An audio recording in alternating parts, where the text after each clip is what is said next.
بیعت کی کتنی قسمیں ہیں، بیعت کا لغوی معنی کیا ہے اور بیعت کی شرعی حیثیت کیا ہے؟ پہلے یہ سمجھیں کہ بیعت کا لغوی معنی ہے،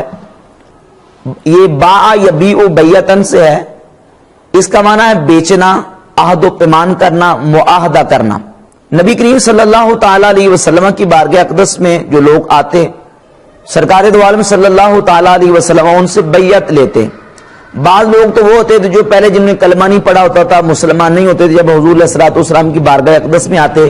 تو رسول اللہ صلی اللہ تعالی علیہ وسلم ان سے بیعت لیتے۔ اس کو بیعت ایمان کہا جاتا ہے، بیعت ایمان۔ اور سرکار دو عالم علیہ الصلوۃ والسلام بعض اوقات صحابہ اکرام سے بیعت لیتے تو وہ بیعت جہاد ہوتی تھی، جہاد پر بیعت لیتے۔ صحابہ اکرام نے خلفائے راشدین کے ہاتھ پر بیعت کی، یہ بیعت خلافت ہے۔ بیعت ایمان، بیعت جہاد اور بیعت خلافت۔ اب غیر مقلدین اور تصوف کے مخالفین، صوفیہ کے مخالفین کہتے ہیں بس جی بیعت کی بس یہی قسمیں ہیں، یا تو ایمان کے لیے بیعت کی جاتی ہے، یا جہاد کے لیے بیعت کی جاتی ہے، یا پھر خلیفہ کی بیعت کی جاتی ہے۔ اب یہ جو پیری مریدی کا اور تصوف کا یہ صوفیہ نے جو سلسلہ شروع کیا ہے، اس کا کوئی ثبوت نہیں ہے۔ تو گزارش یہ ہے کہ جس طرح بیعت ایمان کا ثبوت ہے، بیعت جہاد کا اور بیعت خلافت کا ثبوت ہے، اسی طرح گناہوں سے توبہ اور معصیت سے بچنے کی اور ہر معروف اور نیکی پر عمل کرنے کی بیعت کرنے کا بھی ثبوت سرکار دو عالم صلی اللہ تعالی علیہ وسلم کے صحابہ کرام علیہ رضوان سے موجود ہے کہ انہوں نے نبی کریم علیہ الصلوۃ والسلام سے اس بات پر بیعت کی ہے۔ صحیح بخاری میں حدیث نمبر 18 ہے، سیدنا عبادہ ابن صامت رضی اللہ تعالی عنہ بیان کرتے ہیں کہ وہ فرماتے ہیں ان رسول اللہ صلی اللہ تعالی علیہ وسلم قال وحولہ عصابۃ من اصحابہ، نبی کریم صلی اللہ تعالی علیہ وسلم کے صحابہ کرام حضور علیہ الصلوۃ والسلام کے ارد گرد بیٹھے ہوئے تھے۔ رسول اللہ صلی اللہ تعالی علیہ وسلم نے ان سے فرمایا، حضور نے کیا فرمایا؟ کن سے فرمایا؟ اپنے صحابہ سے۔ یہ جہاد کی بیعت نہیں ہے، خلافت کی بیعت نہیں ہے، اور نہ ہی بیعت ایمان ہے کہ صحابہ تو وہی ہوتے ہیں جو نبی کریم علیہ الصلوۃ والسلام کا کلمہ پڑھ کے حضور کی صحبت میں آ چکے ہیں۔ تو حضور کے صحابہ سے حضور نے جب ان سے بیعت لی ہے تو وہ بیعت ایمان بھی نہیں ہے، بیعت جہاد بھی نہیں ہے اور بیعت خلافت بھی نہیں ہے، بلکہ معروف پر عمل کرنے کی اور معصیت سے بچ کے رہنے کی نبی کریم علیہ الصلوۃ والسلام نے صحابہ سے بیعت لی۔ سرکار نے اپنے صحابہ سے فرمایا بایعونی، اے صحابہ مجھ سے بیعت کرو، کس بات پر؟ الا اللہ تشرکوا باللہ شیئا ولا تسرقوا ولا تزنوا، اس بات پر بیعت کرو کہ تم شرک نہیں کرو گے، تم چوری نہیں کرو گے، تم زنا نہیں کرو گے، ولا تقتلوا اولادکم، اور تم اپنی اولادوں کو قتل نہیں کرو گے، ولا تأتون ببہتان تفترونہ بین ایدیکم وارجلکم، اور تم ایک دوسرے پر بہتان نہیں لگاؤ گے، اس پر تم میرے ساتھ بیعت کرو، ولا تعصوا فی معروف، اور کسی بھی نیکی کے کام میں، کسی بھی بلائی کے کام میں تم میری نافرمانی نہیں کرو گے، بلکہ ہر بلائی کے کام میں تم میری فرما برداری کرو گے، تم اس بات پر میری بیعت کرو۔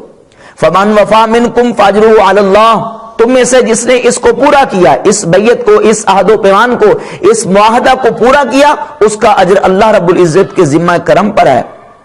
ومن اصاب من ذلک شیئا فعوقب فی الدنیا فهو کفارۃ اللہ، اور جس نے ان چیزوں میں سے کسی کا ارتکاب کیا، وہ کام یہ کر بیٹھا اور اس کو دنیا میں اس کی سزا مل گئی،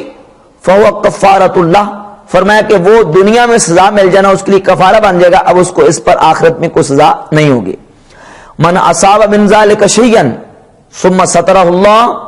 اور جس نے ان میں سے کسی کام کو کیا پھر اللہ رب العزت نے اس پر پردہ ڈال دیا، لوگوں کی نگاہ سے چھپا دیا اور لوگوں پر یہ چیز ظاہر نہ ہوئی، فهو الی اللہ، پس وہ اللہ کی طرف ہے، ان شاء عفا عنہ وان شاء عاقبہ، اللہ رب العزت چاہے تو معاف کر دے، درگزر فرمائے، اور چاہے تو اللہ رب العزت جل شانہ اس پر گرفت کرے۔ عبادہ ابن صامت رضی اللہ تعالی عنہ حدیث کے راوی فرماتے ہیں فبایعناہ علی ذالک، تو اس بات پر ہم نے رسول اللہ صلی اللہ تعالی علیہ وسلم کے دست اقدس پر بیعت کی۔ اب یہ جو عبادہ بن صامت رضی اللہ تعالیٰ عنہ بیعت کا ذکر کر رہے ہیں، یہ بیعت ایمان نہیں ہے، بیعت جہاد نہیں ہے اور بیعت خلافت بھی نہیں ہے، بلکہ یہ وہ بیعت ہے جس کا سلسلہ، جو مسند ارشاد کا سلسلہ صوفی کرام نے جس کو تھاما اور یہ جو مسند ارشاد کا سلسلہ آگے چلا، یہ وہی ہے جو رسول اللہ صلی اللہ تعالی علیہ وسلم کی ذات اقدس کی سنت سے ثابت ہے، بیعت لینا حضور کی سنت سے ثابت ہے، اور ان چیزوں پر بیعت کرنا نبی کریم علیہ الصلوۃ والسلام کے صحابہ کی سنت سے ثابت ہے۔ تو بحمد تعالی تصوف کا جو پیری مریدی کا اور بیعت و ارشاد کا جو سلسلہ ہے وہ اللہ کے فضل و کرم سے سنت سے اور حدیث طیبہ سے ثابت ہے۔ نبی کریم علیہ الصلوۃ والسلام نے صحابہ اکرام سے ان چیزوں پر بیعت لی ہے، اور صحابہ اکرام علیہ رضوان نے ان چیزوں پر سرکار دو عالم علیہ الصلوۃ والسلام کو بیعت اس پر کی ہے۔ تو ہمارے صوفی اکرام نے باقاعدہ سے پیری مریدی کے بیعت و ارشاد کے باقاعدہ سے شرائط اور ضوابط بیان کیے، جس طرح محدثین احادیث کے صحیح اور ضعیف ہونے کے ضابطے بیان کیے، شرائط اصول بیان کیے، فقہاء نے اصول فقہ مرتب کیے۔ اسی طریقے سے ہمارے صوفیاء نے اور عرفاء نے، اولیاء اللہ نے جو تصوف کے ماہرین ہیں، انہوں نے پھر قرآن و سنت کو سامنے رکھ کر ایک شیخ کامل کے لیے، ایک مرشد ہادی رہبر و رہنما اور ایک پیر کے لیے شرائط بیان کی ہیں کہ ان شرائط کا جو حامل ہوگا وہی مسند ارشاد پر بیٹھنے کے لائق ہوگا۔ اب دیکھیں نا، ایک مصلی پہ امام کو کھڑا کیا جاتا ہے تو اس کے لیے شرائط دیکھی جاتی ہیں۔ مسلمانوں کا جو امامت کبریٰ کا اہل شخص ہوتا ہے، خلیفۃ المسلمین ہوتا ہے، جس کو امام اکبر کہتے ہیں، امامت کبریٰ جس کو کہتے ہیں، تو اس کے لیے بھی شرائط ہیں۔ جو ان شرائط پر پورا اترے گا اس کو امامت کبریٰ کے منصب پر فائز کیا جائے گا۔ اسی طرح مصلی رسول پر کھڑا کرنے کے لیے بھی شرائط ہے، جو ان شرائط پہ پورا اترتا ہے وہی مصلی پہ کھڑا ہو سکتا ہے۔ اسی طریقے سے جو مسند ارشاد پہ بیٹھ کے ایک شیخ کی حیثیت سے، ایک پیر کی حیثیت سے لوگوں کی روحانی، اخلاقی اور اصلاح نفس کے اعتبار سے ان کی تربیت کرتا ہے، تو وہ مرشد ہادی رہبر و رہنما اور پیر جو ہے وہ بھی ان شرائط کا جو ہمارے صوفیہ نے بیان کی ہیں وہ حامل ہوگا تو وہ پیر کہلانے کا حقدار ہے۔ تو اس کے لیے پہلی شرط یہ ہے کہ وہ صحیح العقیدہ سنی مسلمان ہو، اس کا عقیدہ ٹھیک ہو، کسی گمراہ فرقے سے تعلق نہ رکھتا ہو، کوئی بد عقیدہ نہ ہو، اس کے عقیدے میں بد عقیدگی نہ آ جائے، اس لیے کہ بد عقیدہ جو ہے گمراہ شخص وہ اللہ رب العزت کی بارگاہ کا مبغوض ہے، اللہ رب العزت کا غضب ہے اس پر، اللہ رب العزت اس سے راضی نہیں ہے، اس کا کوئی عمل، اس کا نفل، اس کا فرض اللہ رب العزت کی بارگاہ میں قابل قبول نہیں ہے۔ لہذا ایسا بندہ جو بد عقیدہ ہو، جس کا عقیدہ صحیح نہیں ہے، وہ شیخ اور مرشد ہادی اور رہبر و رہنما بننے کے قابل نہیں ہے۔ عقیدہ صحیح ہونا یہ پہلی شرط ہے پیر کے لیے، اور بحمد تعالی عقیدہ اہل سنت والجماعت کا صحیح ہے، تو یعنی صحیح العقیدہ سنی مسلمان ہونا پیر کے لیے شرط ہے۔ رافضی ہو، خارجی ہو، مرجیہ ہو اور قدریہ ہو، جبریہ ہو یا کسی اور گمراہ فرقے سے تعلق رکھتا ہو، وہ پیر کہلانے کا حقدار نہیں ہے۔ دوسری شرط شیخ کے لیے یہ ہے کہ شیخ عالم ہو، اپنی ضرورت کے مسائل جانتا ہو، اور جو جاہل ہے، عالم نہیں ہے، علم نہیں جانتا کتاب و سنت کا، وہ نہ تو خود منزل پر پہنچ سکتا ہے اور نہ ہی کسی کی رہبری کر سکتا ہے۔ اس کو اللہ کی معرفت ہی نصیب نہیں ہے، کیونکہ علم کے بغیر اللہ کی معرفت حاصل نہیں ہو سکتی۔ اسی لیے سلطان بہو رحمۃ اللہ نے فرمایا کہ باج علما جڑا کرے فقیری، کافر مرے دیوانہ ہو۔ تو اس فقیری کے رستے میں جو بغیر علم کے نکلے گا اسے منزل مقصود نہیں ملے گی۔ کہ کتاب در دست راست گرفتہ باشد و سنت مصطفیٰ صلی اللہ علیہ وسلم بس دست چپ، پیر وہ ہو کہ جس کے ہاتھ میں، دائیں ہاتھ میں قرآن اور بائیں ہاتھ میں اس کے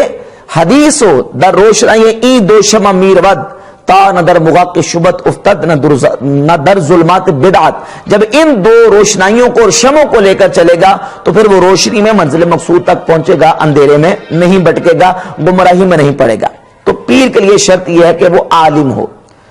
کفر و اسلام کے، ہدایت و گمراہی کے اور حلال و حرام کے اس فرق کو جانتا ہو۔ اگر فرق کو نہیں جانتا ہوگا تو وہ نہ تو خود منزل مقصود تک پہنچے گا، نہ خود ہدایت پر رہے گا، اور نہ ہی اپنے پیر اور اپنے